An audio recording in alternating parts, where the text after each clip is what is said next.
성경 공부. 평신도 가정교회 7주 새신자 성경 공부.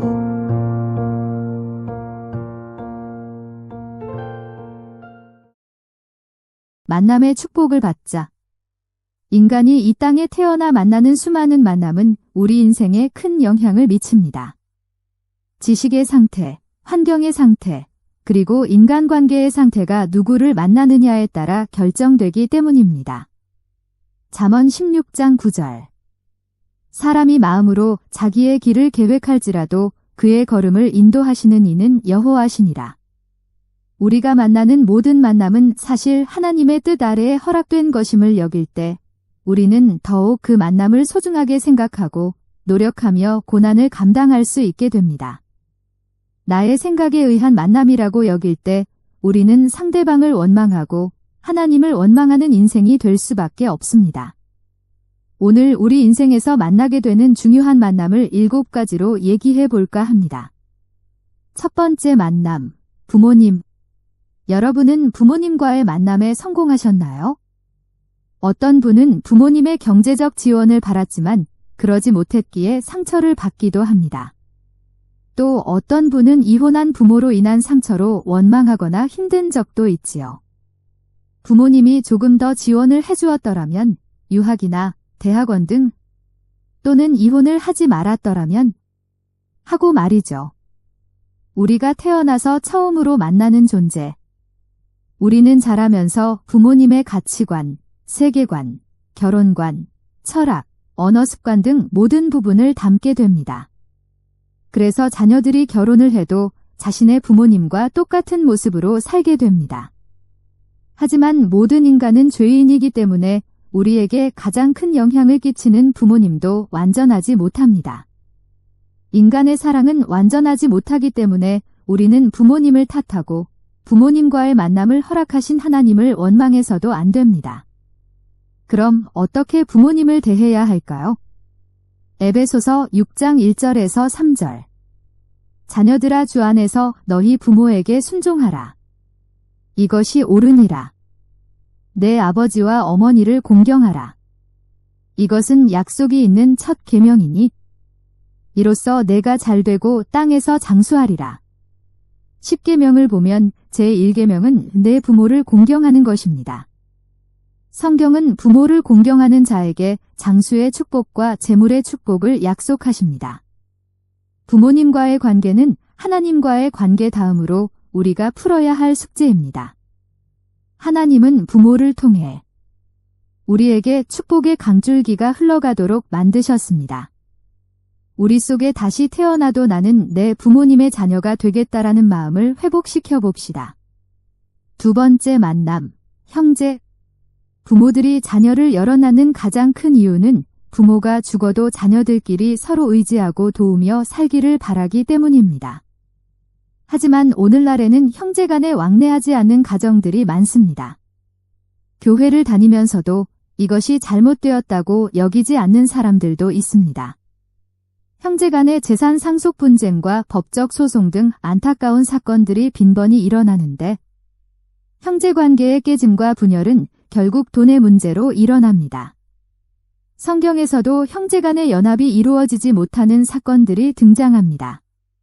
가인과 아벨, 에서와 야곱, 요셉과 10명의 형들. 이것은 안타까운 일입니다. 형제간의 연합을 이루었다면 얼마나 더 놀라운 일들이 일어났을까요? 시편 133편 1절에서 3절. 보라 형제가 연합하여 동거함이 어찌 그리 선하고 아름다운고. 머리에 있는 보배로운 기름이 수염 곧 아론의 수염에 흘러서 그의 옷깃까지 내림 같고 헐몬의 이슬이 시온의 산들에 내림 같도다. 거기서 여호와께서 복을 명령하셨나니 곧 영생이로다.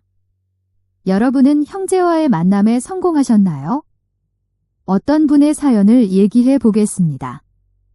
부모님이 살아계실 때 큰 재산을 오빠에게 미리 주었다고 합니다. 그 당시 부모님은 큰오빠에게 집이나 사업체를 양도해버려 다른 자녀들은 서운함을 느끼게 되었다고 합니다. 그리고 얼마 뒤 유언장 없이 갑작스럽게 부모님이 돌아가시게 되었습니다. 그러자 남겨진 재산 분배를 두고 다툼이 생겼지요. 결국 모두 똑같이 재산 분배를 받았지만 미리 사업체를 양도받았음에도 재산 분배를 받은 큰오빠와는 감정이 상해 그 후 다시는 보지 않고 있다고 합니다. 우리에게는 형제 간의 만남 또한 중요합니다. 그 만남에서 실패와 상처가 있을 수 있기 마련이고 결코 완전한 기쁨과 만족을 줄 수는 없습니다. 다만 하나님만이 그 상처를 치유해 주실 수 있는 분임을 기억하기 바랍니다. 그렇다면 선생님과의 만남은 얼만큼 중요할까요? 세 번째 만남, 선생님. 세상에 나가서 우리가 처음 만나는 것은 선생님과의 만남입니다. 인생에 있어 가장 큰 영향을 주는 만남이 부모라면 두 번째로 많은 영향을 주는 만남은 선생님입니다. 특히 어린 시절, 선생님의 이념과 가치관, 꿈과 동기부여 등은 학생들의 삶에 큰 영향을 줍니다.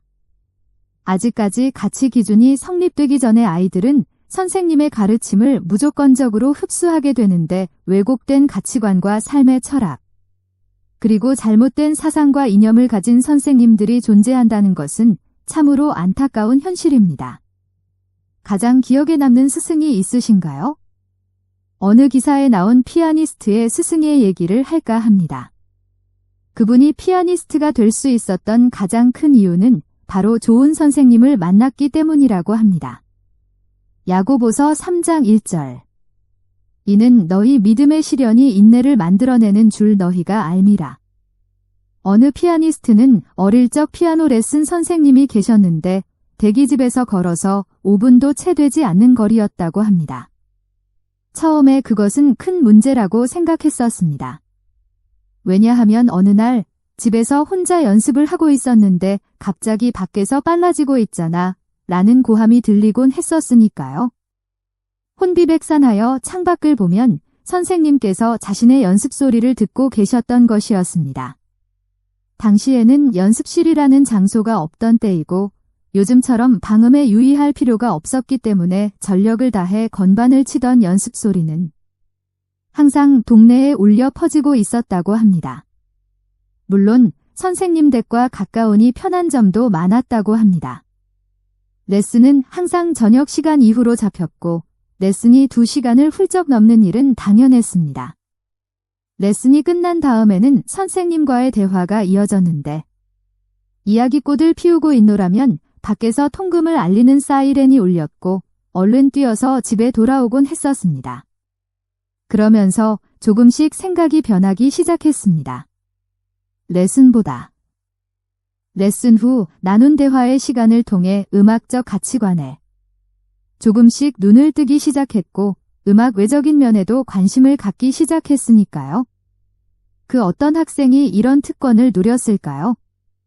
그때 자신이 피아니스트가 될 수 있었던 건 바로 그 레슨 선생님의 영향이었다고 합니다. 어떤 테크닉이나 기술적인 측면의 스승보다는 비전을 제시하고 꿈을 키울 수 있게 해주고 격려를 해주는 스승을 만난다는 것은 인생에서 정말 중요한 만남일 것입니다. 네 번째 만남, 친구. 흔히 보면 친구와의 관계는 스트레스를 줄이고 행복감을 높이며 전반적인 삶의 만족도를 증가시킨다고 합니다. 힘든 날, 친구와의 대화는 마음의 짐을 덜어주고 새로운 시각을 제공해 줍니다. 친구는 사회적 네트워크의 중요한 부분입니다.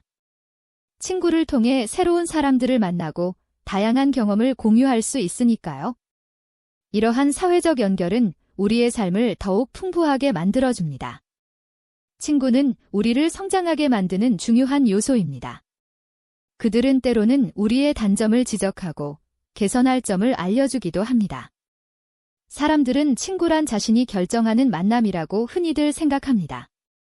하지만 수많은 학교 중에 어느 학교에 입학하는지, 수많은 반 중에 어느 반에 배정되는지, 또한 수많은 아이들 중에 어느 아이가 나의 짝꿍이 되는지는 사람의 결정만으로 이루어지는 만남이 아닙니다. 잠언 13장 20절 지혜로운 자와 동행하면 지혜를 얻고 미련한 자와 사귀면 해를 받느니라. 잠언 27장 17절 철이 철을 날카롭게 하는 것 같이 사람이 그의 친구의 얼굴을 빛나게 하느니라. 이처럼 친구와의 만남은 우리 인생에 매우 중요합니다. 특히 어린 시절에 만나는 친구는 우리의 학창시절에 큰 영향을 끼칩니다. 우리나라의 친구 따라 강남 간다라는 속담이 있듯이 어린 시절에 공부를 잘하는 모범생 친구를 사귀면 공부하는 습관을 터득하게 되는 반면에 놀기를 좋아하는 친구를 사귀면 공부보다는 노는 것에 관심을 갖게 됩니다.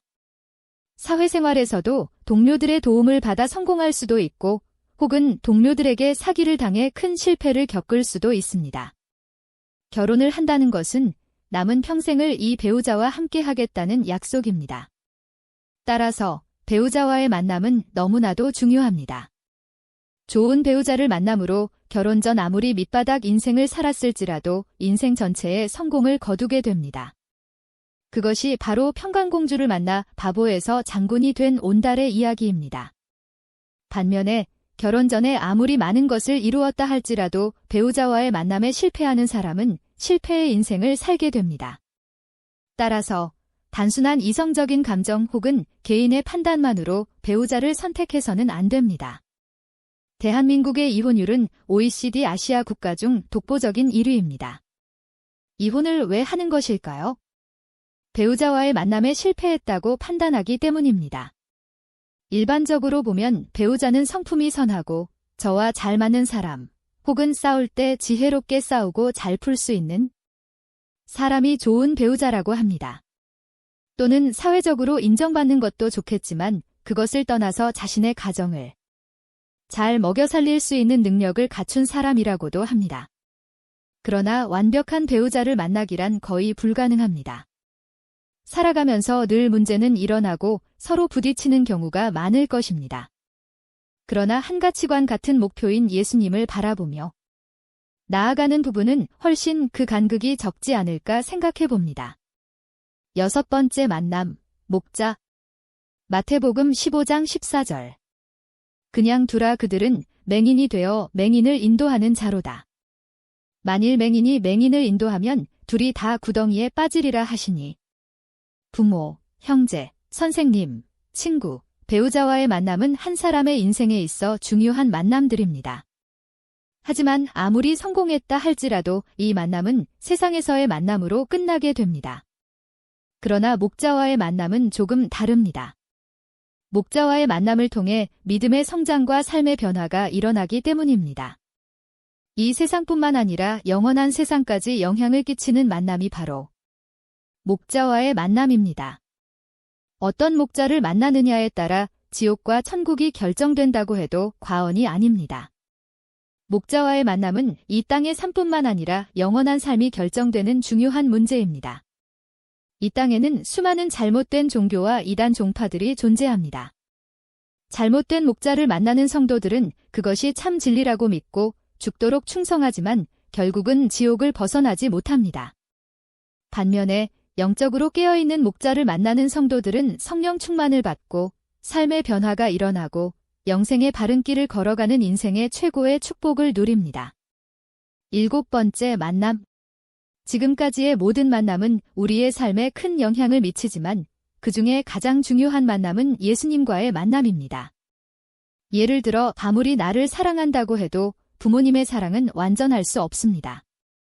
하지만 예수님의 사랑은 완전하기 때문에 부모님이 그간 채워주지 못한 부분까지도 채워주실 수 있는 것을 봅니다.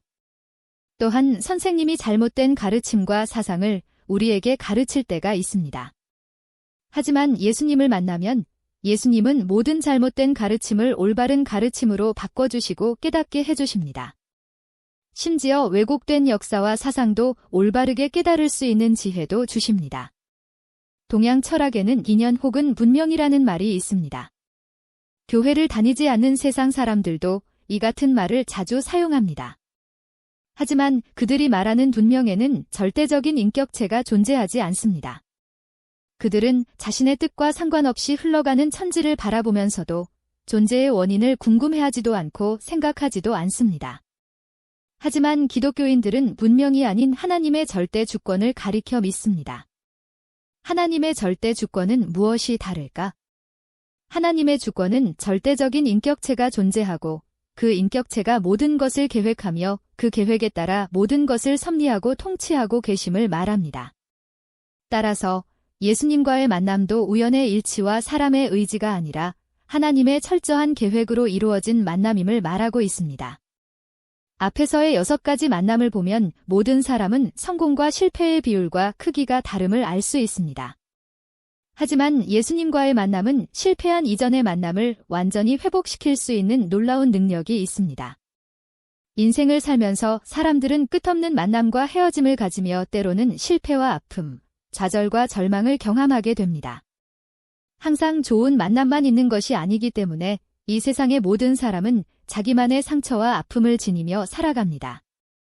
상처로 인해 새로운 만남을 회피하기도 하고 넓은 관계의 영역으로 담대하게 나아가지 못하기도 합니다. 이전의 모든 만남을 치유하고 회복할 수 있는 유일한 만남이 있다면 그것은 바로 예수 그리스도를 만나는 것입니다. 인생을 살아오면서 우리는 부모님, 형제, 선생님, 친구, 배우자, 목자 등 여러 사람들과의 만남을 가지게 됩니다. 하지만 사람과의 만남은 성공과 실패가 있기 마련이고 결코 우리에게 완전한 기쁨과 만족을 줄 수 없습니다. 우리는 오직 예수님과의 만남으로 인해 진정한 기쁨과 만족을 누릴 수 있으며 사람과의 만남에서 실패한 모든 아픔까지도 깨끗이 해결됩니다. 우리 인생의 유일한 답은 오직 예수님밖에 없음을 기억하길 축복합니다.